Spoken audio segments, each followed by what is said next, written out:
Alright, we're on the Oasis. We're on hole 6. This is a par 5. I'm practicing these holes for the Coastal Classic and just trying to create a Oasis playlist while I'm at it. So, excuse me. Let me clear this off so we can see our tee box down here. So we really have, we got two choices here. We can go A. This is what most people are going to do. We can go B. Okay, so let's talk about the difference. We're in the tee box and we're trying to get straight up here as close to this edge as we can, but we don't need to push the limit, and it is every bit of a sniper with a 3-power ball, a level 10 sniper. Your red line's right in here, and I'm going to have to put on 4 or 5 topspin in order to get it all the way to the hole. Now, if I could dig, I'm more towards the center up here at the top. I do have a little bit of room left here that would push my red line forward, but I'm still talking about at least a couple topspin in order to get it to the hole. And it's at the very end of the run there, so there's not a lot of control over it at that point. So if we draw the arc on the course, and we're in this range right here, so you know, this is long iron, this is long iron, this is long iron, this is long iron. So if you're on that arc, you'd have to get all the way up to this point, taking this shot right here, in order to have a similar distance shot. And the opportunity to get around this corner and get up there, it's pretty tough. What you'll find is that you end up in this area, and when you end up in that area, so if we look at shot number B, you're in this area on average.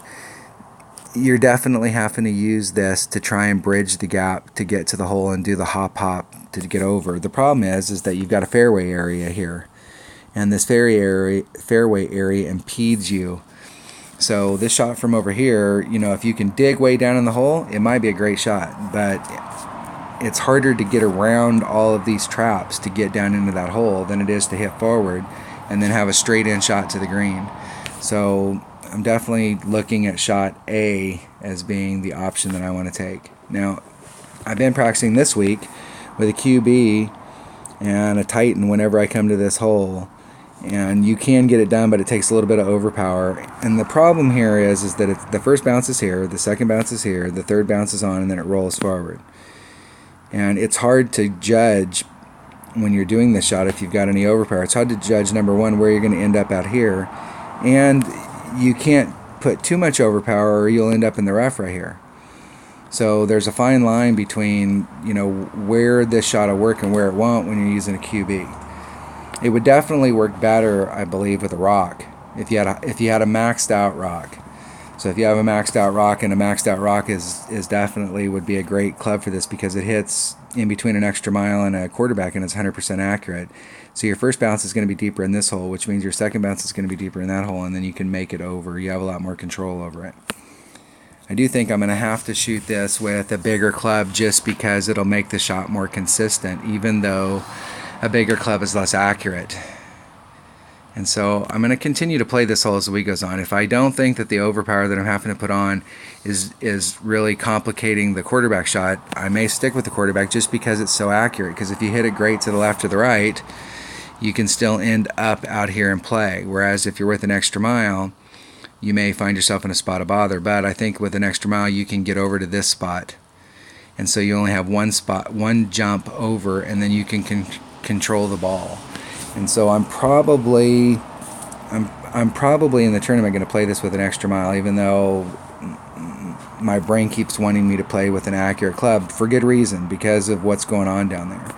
Your second shot here, you know, if you're on this pad and you're back here in the back, you are every single bit of a 3-power ball and a big dog just to get up in here. Even when you're in the very front, if you've got like I said, a maxed out or a higher level sniper that's got its top spin and distance, your red line's out in this area and you're still having to put a bunch of top spin on to get it on. I prefer to bring a sniper to a hole like this just because ball guide is king. It's hard to tell when you bring a big dog. A big dog has lots of good stats except for ball guide and accuracy. And you pick those up with a sniper. You pick up both the accuracy and you pick up ball guide. So, but you lose that distance. So coming in here, preferably you'd like to have ball guide so that you can really zoom down on the hole. And this hole goes downhill in this direction and a little bit side hill in this direction. And so everything that comes up to the hole, you can't just get a straight line to it. Everything wants to do this. And so you've got to give yourself enough room from this rough in order to be able to get that through. You look at it in a straight line and you go, wow, I'm right in the middle of the fairway, I got it covered. But then when you put all of the stuff on and move it so that you're getting this curl to bring it back down to the hole, you find yourself rubbing up against this. It's very easy to clip this rough over here. So it's always best to try and stay as close as you can to the center of this fairway, because it's at the very end of your run in an inaccurate club if you're using a big dog. And so if you're great to the left or the right, this bounce is fine, but especially if you hit it to the left, you could very easily find yourself up against this rough or in the sand. This is not a high percentage albie hole, but it can be albied. It's very difficult, and I'm sure that the height distance from here being here and here being here, that the green is downhill. So I'm sure that we're going to add on some wind, but I'm not sure what that number is. That's something you'll have to play with in your account. And what it takes when you're playing these holes is trying to hit perfect. So if you hit it perfect, then you go, okay, I'm on the inside, and the wind was blowing this way, then I didn't pull it enough. Or, that way you can diagnose your shot and figure out what you need to make adjustments on. Maybe you need to add on the wind and make some adjustment like that so you can get it closer to the hole. So let's come check it out. I believe I lost that. Turn the media down. Replaying people all day. Alright, come out here with an extra mile. You can see with an extra mile, it's going to be pretty easy to do it, but you have to hit it perfect. So with a quarterback, it's going to take all of the topspin in order to get that ball over. What I'm trying to do there is trying to judge how much. So I'm about a ring and a quarter, ring and a third into overpower in order to get it into the perfect spot. And the wind's going forward about 1-1. So if I rub up against the nubs in my shot down there, that's 1 ring. So I was actually going forward about 2 rings because I didn't want to clip the rough right on that second bounce, just trying to get it over. Now I left a little bit of distance on the table here, but I really couldn't do anything about it because I'm as deep as I can possibly be in this second fairway, and there's not much more I can do about it other than to bring a bigger club. And you can make this shot very easily with a white ball. You can make it with a marlin, you can make it with any ball. This isn't the shot that's the hard shot. The hard shot's the next shot. So if you bring a white ball here, you're in big trouble on the second shot. Even if you bring a big dog, you're in big trouble. This is a par 5, and these par 5s don't get par 5 ratings. I mean, most par 5s, even in this game, are very difficult. You bring out small stuff, you're not going to get on in 2. And in tournaments, you have to get on in 2. So you can see with a level 10, and you can, let's see if it goes, let me go back just a titch. Let's see where I'm at here. Sorry about that, rewinding it. So you can see where I'm at on the course right here, if I can get my pin to work. And it won't let me do that. So you can see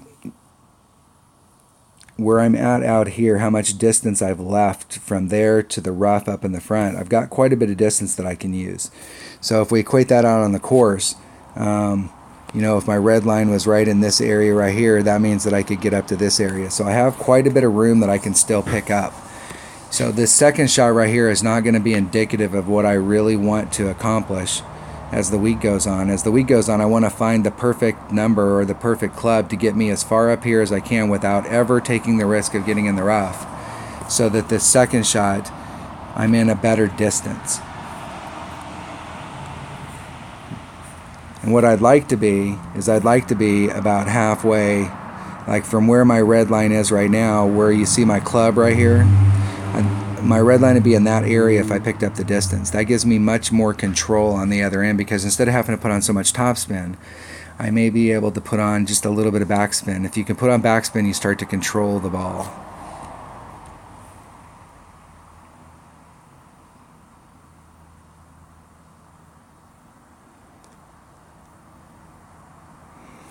So I got 3 topspin and about 1 right hand side spin. Going right at it. And what I didn't do here was I didn't pull back a little to give myself a little bit of adjustment room. So I'm about 1.25 rings into power. So I'm giving it that little bit of overpower to try and make up for that 1.5 rings. And hit grate to the left. 1 ring grate to the left. And right there, you can see how close it's hitting to that. So I hit it grate to the left and I still ended up inside of the hole. So we either have a big wind adjustment that we need to make here, or because of sometimes it's not necessarily the wind, it's because of the slope. You're engaging it at so slow a speed that as the ball engages the slope, it's going downhill and to the right. So gravity on the hill itself starts to take hold and move you off your target. And so there may be an adjustment that we have to make where we want to start off on the other side of the cup. This is one of those holes I think that in most cases you can be really close on. It's a very tough albie to make just because of number one, the distance involved, and number two, look at how the cup itself is on a little flat, but everything else is on a pretty steep slope. And so it moves very quickly. And to find yourself in this little flat area with all of this other curvature around you is very difficult. See if my opponent can get in the hole. Go home, ball. These Oasis holes are very tough. These holes, originally when the game first came out, they were in Tour 4 and Tour 9.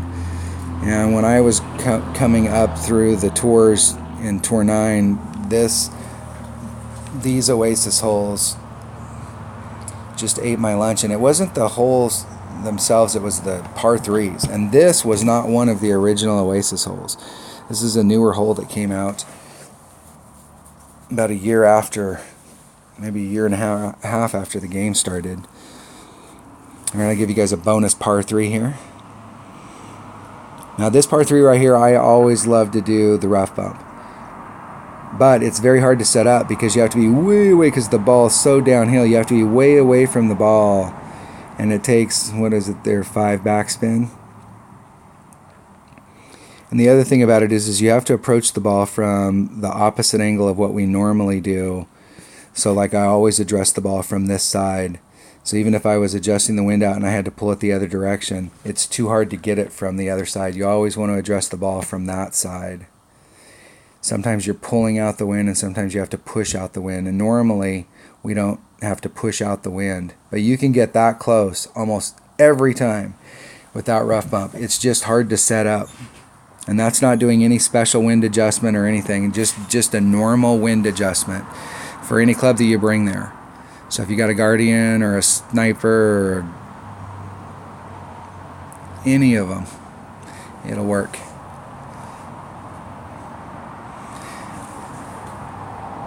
I know when this hole first came out, this is another one of the holes that wasn't in the original package for this tour, for this course.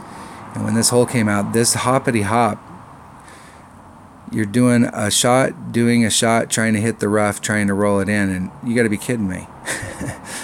This is not putt-putt golf. I want to go right. I want to get as close to the green as I can and try and avoid all of that stuff. But if you watch my videos, that's not an uncommon theme. Get as close to the hole as you can.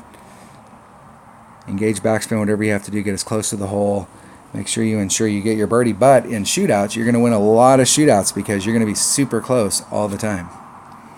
All right. That was the Oasis, hole 6, par 5. Thanks for watching.